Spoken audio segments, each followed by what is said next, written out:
Would you take the first question, Sally Lieber? And it has to do with high-speed rail. First, it's really, do you support the concept of high-speed rail?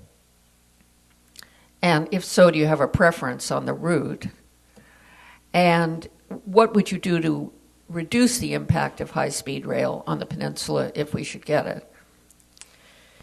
Well, I absolutely support the concept of high-speed rail. When you look at our geography and our population in California, we're roughly about the same size, the same distribution geographically as Spain is. And I think that we need high-speed rail for our future. The deal that was voted on in a very hasty way in the State Assembly is a financial disaster for California. And I think it's a real disaster for the communities that are up and down the proposed line along the peninsula.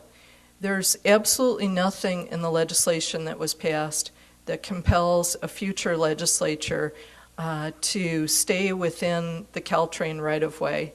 I know that there are a lot of assertions to the contrary, but the evidence that shows that the language that was put into the legislation can't really hold is the fact that legislators have submitted letters to the Journal to try to clarify their positions. And so we could end up with a situation where the peninsula is torn up, where we don't get the safety upgrades that we've been promised, and where our state is deeply in debt. And think about if every Californian would want to spend $1,000 a year to have a very expensive alternative to Southwest Airlines that takes 2 hours longer and a couple $100 more to get to LA. Jerry Hill.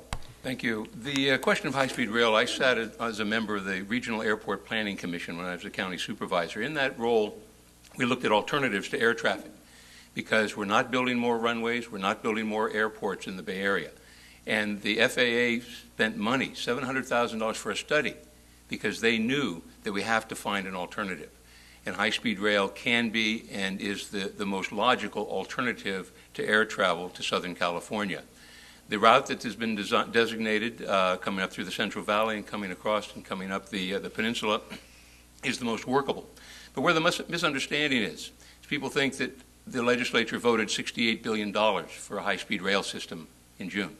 And all they voted for was $4.6 billion of bond money to be used. And this area, this peninsula, and the region will get over $1 billion of that money for electrification of Caltrain, positive train controls. We'll get new BART trains, which has the oldest fleet in the country right now for public transit. So those are the opportunities that we're going to get. Southern California gets the same public transit benefits, and there will be some in the valley. So there's no $68 billion vote for high-speed rail. And if there is one in the future, it will have to stand on its own, and it will have to prove the utility independently of anything else to get my vote for high-speed rail. I voted for the electrification of Caltrain and the guarantee in writing that it will be a two-track blended system on the peninsula.